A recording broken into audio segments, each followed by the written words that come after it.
how's everybody doing today?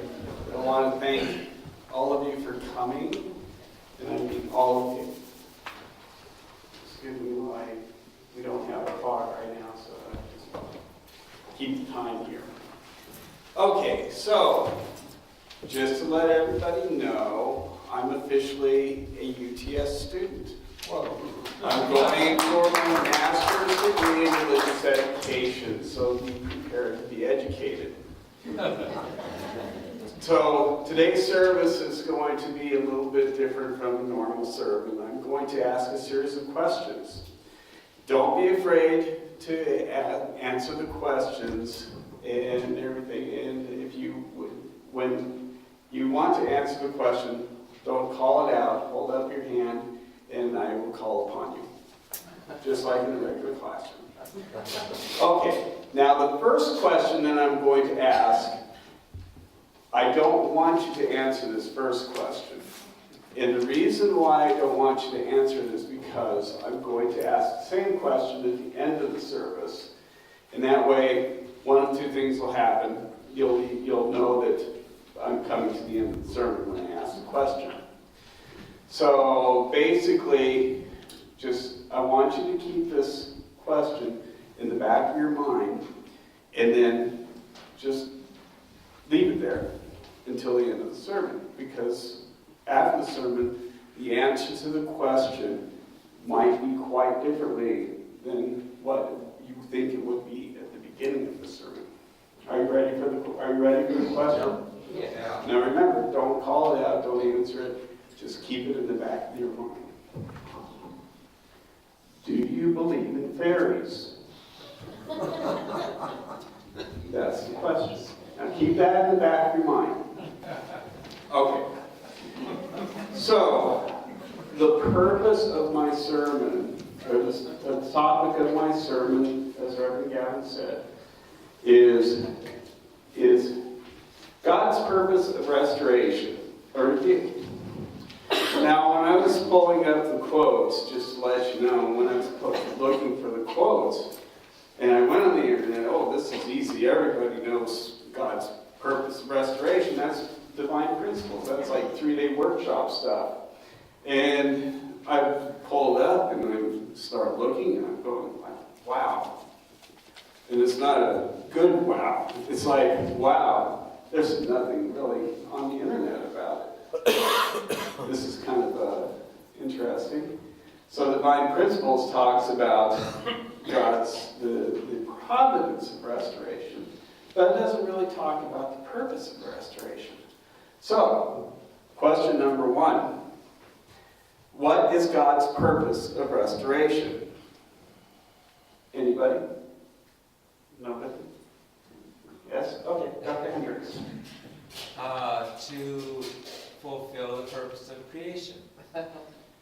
Okay, that's good. That's good. Not quite. Dorothy? Sounds like a bee. God and man. To what? Give joy to God and man. That's the purpose of creation. That's the purpose of creation. We're talking about the purpose of restoration. Oh. Okay, Linda. To restore God's love and joy between man and God. That's kind of falls under the mission of the Messiah. And We can do it. Dr. Wilson. Bring us back to the point before the fall where we received the Messiah and be reborn to God's lineage. That's the closest one. That's the closest answer. To summarize it, the purpose of restoration is to bring humankind. I have to use the word humankind because I don't want to say mankind because I don't want to offend the womankind of the audience. So humankind.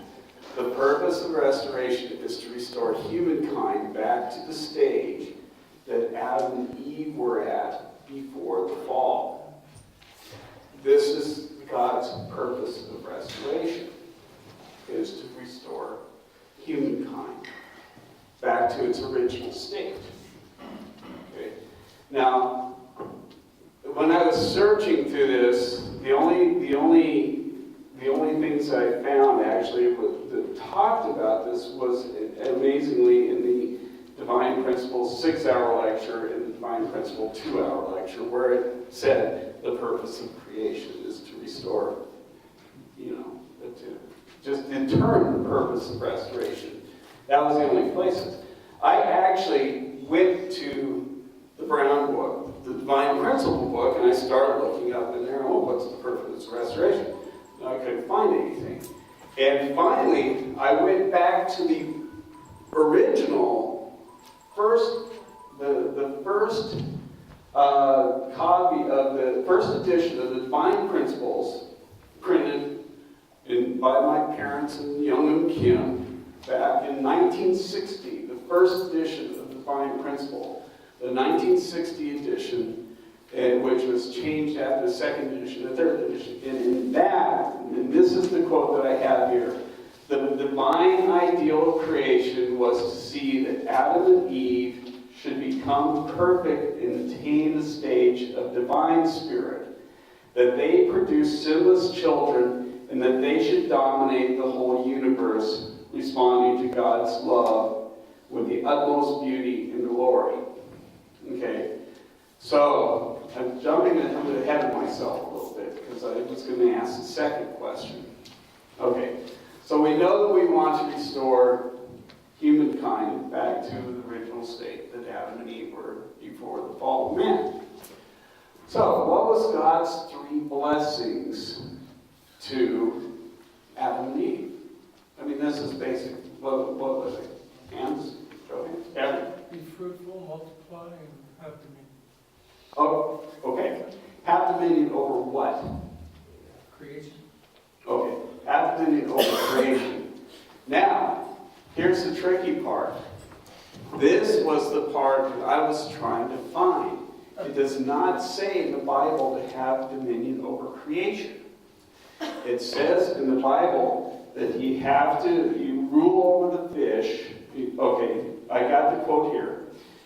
God blessed them and said to them, this is Genesis 1:28, be fruitful and increase in number, fill the earth and subdue it, rule over the fish in the sea and the birds in the sky, and every living creature that moves on the ground.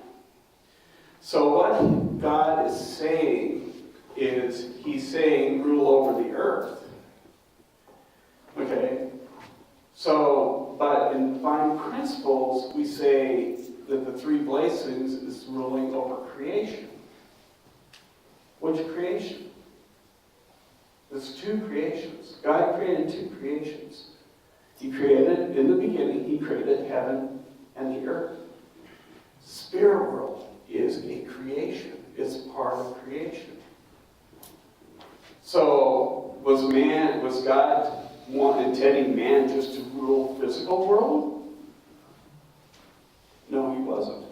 He wasn't. He wanted him to be ruled all over creation. Now, this is really faith-shaking. So quite honestly, because I was expecting to go on the internet and find dozens of things saying, the Divine Principle says, 3 blessings is be fruitful, multiply, and have dominion over creation. But it doesn't say that. And this is based on the Bible. Now, I completely understand why in the Old Testament it says to rule over the earth, to subjugate over the earth. It's the reason why it's like because from the time of Adam and Eve, and I don't want to get into, I cannot, when I'm giving sermons, I cannot talk about God's sorrow. Because if I start talking about God's sorrow, I have to cry. So, but I will say this, okay? At the time of Adam and Eve, when they fell, it was like a nightmare to them. Because Adam and Eve's spiritual senses were completely open. They could see angels. They could talk to angels. That's what the big difference between us and Adam and Eve before the fall was that they were able to see creation, the physical and the spiritual creation. Now, when they fell, their spiritual world went into a black nightmare. If you could imagine seeing everything in bright as day, but it's got this black shadow on it. So at that point, God had to cut off their spiritual senses. He had to. If he didn't, it would go crazy. They would go insane. It would be a nightmare. So this was the Garden of Eden. Being able to be spiritually open and see and talk to angels was the Garden of Eden that is talked about in the Bible. When God drove Adam and Eve out of the Garden of Eden and put the flaming cherubim up, that wasn't a literal garden. What that is that's talking about God cutting off his spiritual senses. And mankind's spiritual senses. So God had to cut off their spiritual senses. Now, back to why does it say God said unto them, be fruitful, and then fill the earth and subdue the earth, rule over the sea, fish in the sea, and the birds in the skies, and over every living creature that moves on the ground. Why do they not mention being rulers of spirit world? Because at the time when they wrote the Bible, they were not aware of spirit world. It's like trying to ask a blind man to describe color. They haven't seen color. They don't know what color looks like. They've experienced it, and so they know they experienced color in some ways, but they don't know what color is because they've never seen it. So the people that they were inspired to write the Bible have never experienced or actually understand about spirit world because they have been spiritually closed off from spirit world. So mankind has been for 6,000 years in the dark about the spirit world.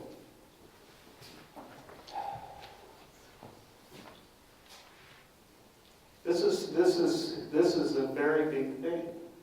The only people, now occasionally we have people who become spiritually open. And what happens to them? They either start religious movements or are considered prophets, or they're considered insane and put in mental institutions. What? You talked to your grandmother? She's been dead for 5 years. How can you do that? You must be crazy. So being spiritually open has really been frowned upon in society.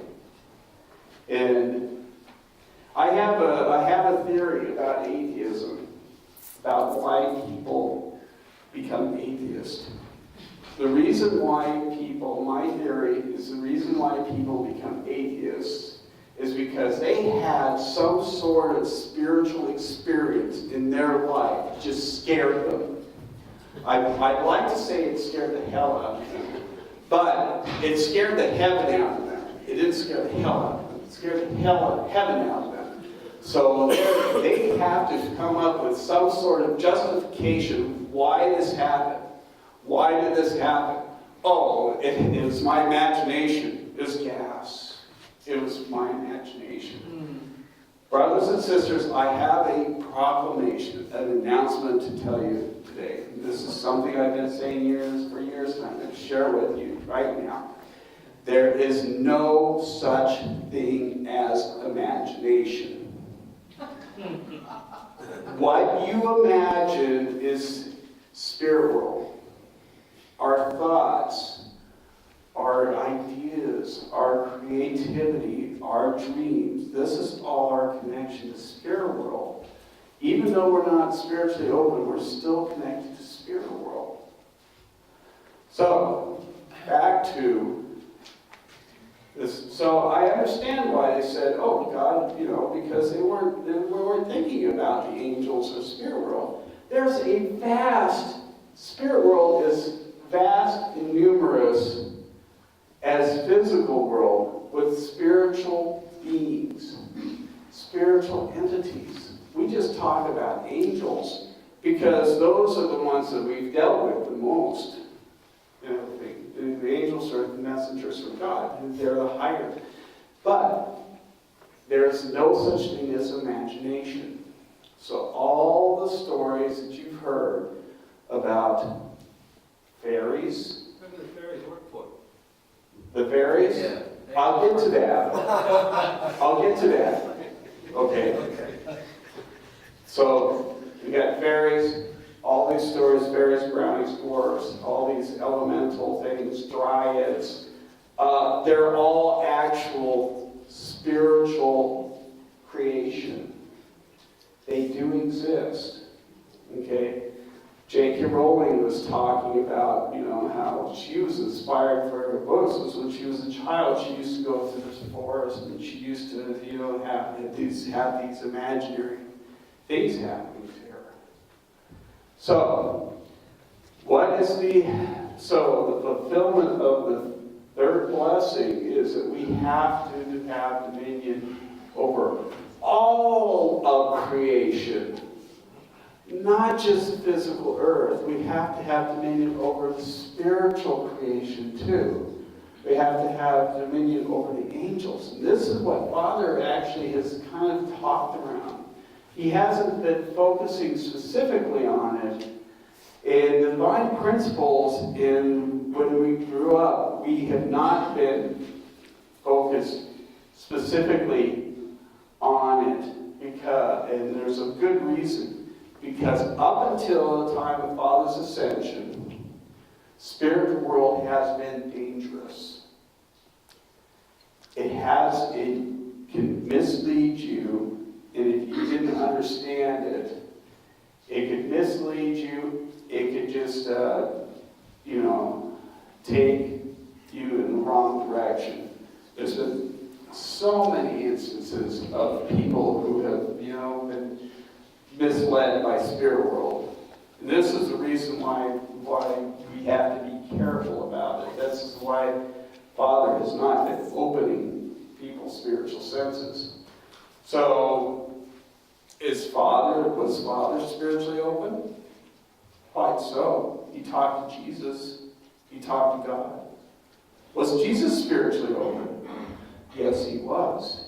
He was able to talk to the tempted by the devil, and he conversed with Moses and the other leaders, and then everything. Were the early disciples of Christianity spiritually open?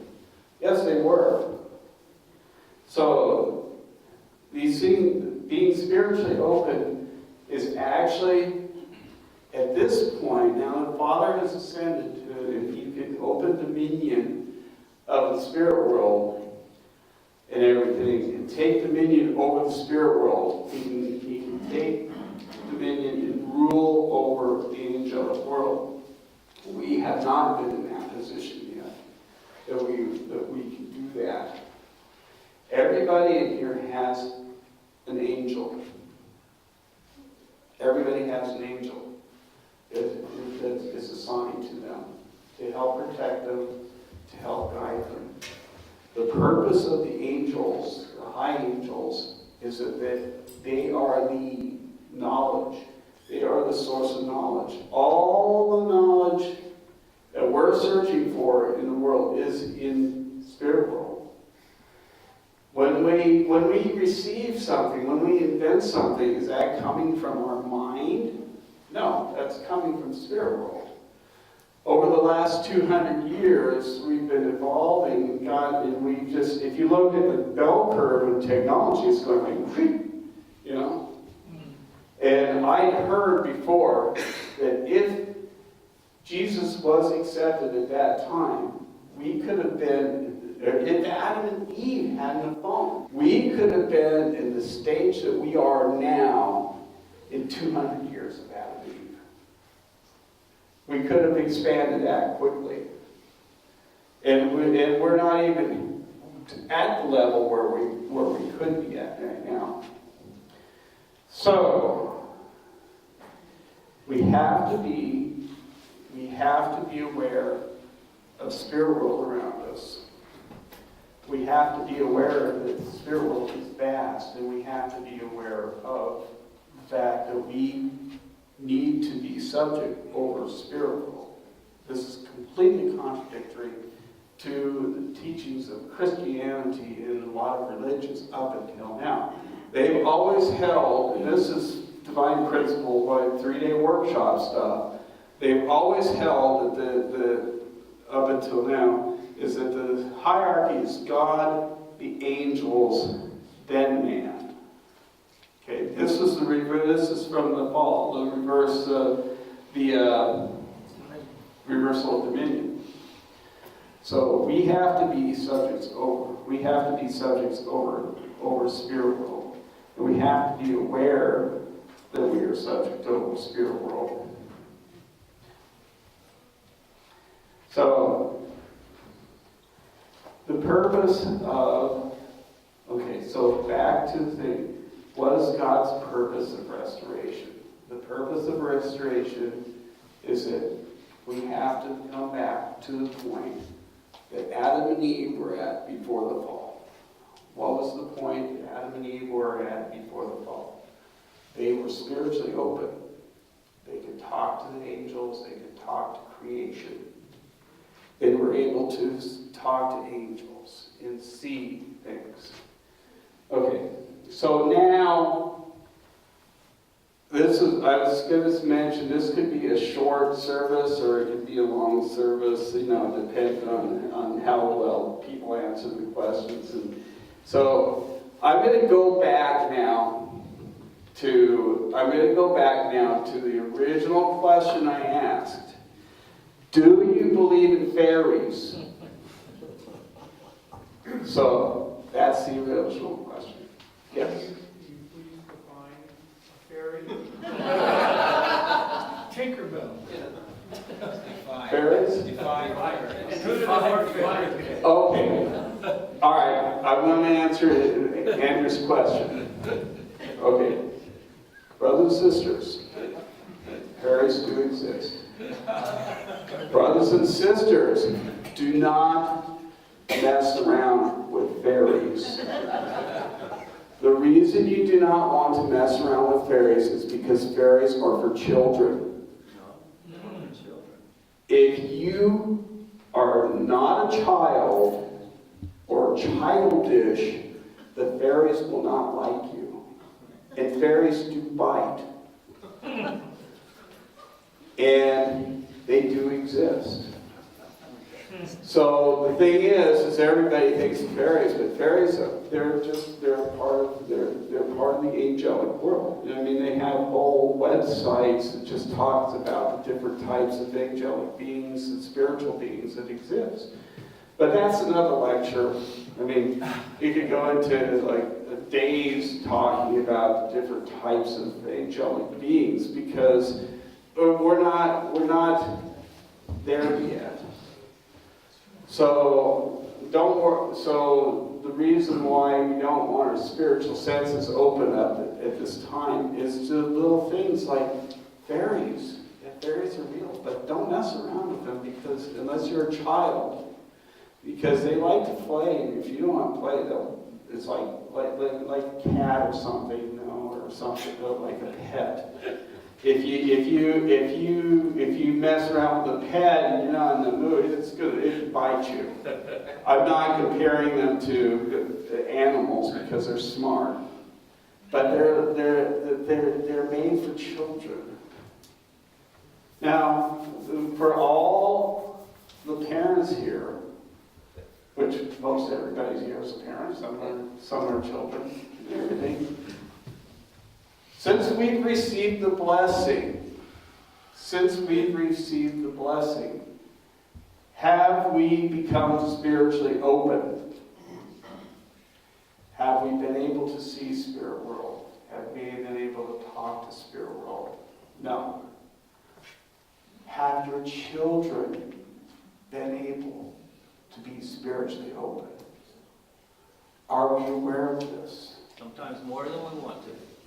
Yes. Our children are spiritually open.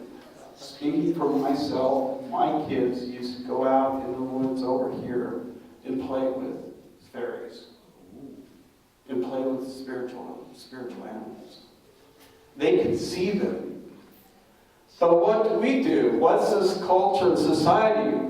Oh, that's cute. You're playing with imaginary friends or imaginary animals. Oh, a fox? Oh, a spiritual fox? Oh, sure. That's wonderful. That's nice.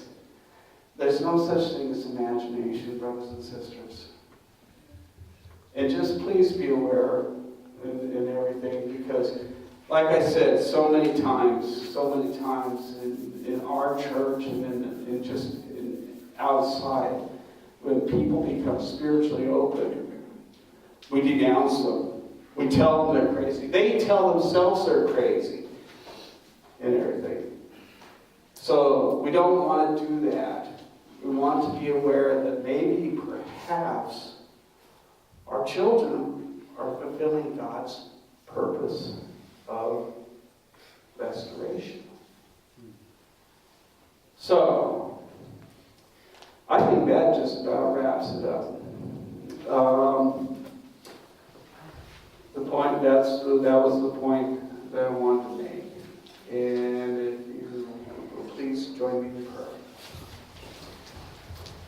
Our most loved Heavenly Father, we're so grateful for the blessings and guidance and living at this time, Father, that you were able to send the Messiah, Father, and that we were able to come to this new age, Father, where we can bring our lives back to you, that we can be able to live our lives centered on you, Father, and that you can finally, Father, attain your purpose of restoration that you've been waiting for 6,000 years, Father, for. That your children can walk in the Garden of Eden once again, Father, and they can communicate directly to you, Father. This is what we've been waiting for. This is what you've been waiting for. And I pray, Father, that you can please be with each and every of these brothers and sisters, and that you can please let you know that you love them, Father, and that creation loves them, Father. And we hope that we can be able to just start becoming aware of your purpose, Father, of what you expect of us, Father. Our true parents have led us to this point. They've brought us into this point where we can start receiving these things. But we hope that we can be able to really realize it's going to take generations before it's attained. But the seed has been planted, Father. The seed has been planted and it's starting to grow. And we hope that it can grow and that we can be able to truly have heaven on earth once again. I report these things in the name of Lloyd Newcope Humphrey, a blessed family. Amen.